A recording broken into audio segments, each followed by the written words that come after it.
learn to chip. The chipping part of the game is one of the short games that we're going to be learning. One's chipping, one's pitching, and of course putting. And then eventually we'll do some sand shots. But right now we're doing chipping. Chipping, you're inside 20 yards. You're not that far off the green. I'm talking about the green, not the flag. So from the front of the green to where you're standing can be 20 yards or less. The chip shot is all arms and shoulders. You don't want to use your hands. I would say hip to chip. Take your hands as high as your hip on your follow through. You don't want to use your hands. You don't want to get wristy.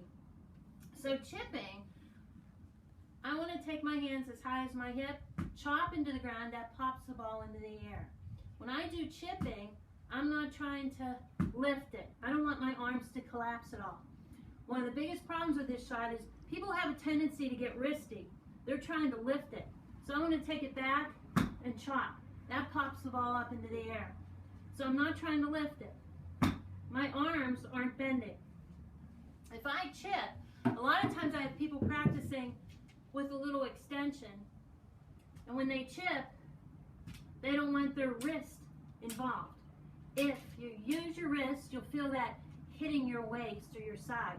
So it's all arms and shoulders. Back to your hip and chop and stop. Back to your hip and chop and stop.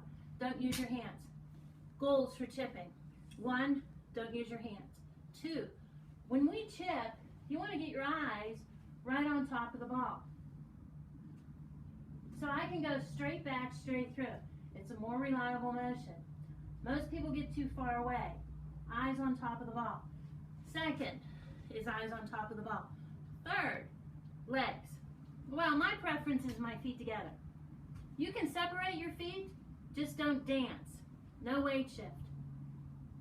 Your weight stays stable. Preferences. Some people put the ball forward in their stance because they're trying to make it go higher. Some people make it back in their stance because they're trying to keep it lower. Those are preferences. I think centered is safe. Centered and having your feet together. Hi, I'm Denise from Denise's Golf Academy, and I am here to teach you about the golf swing.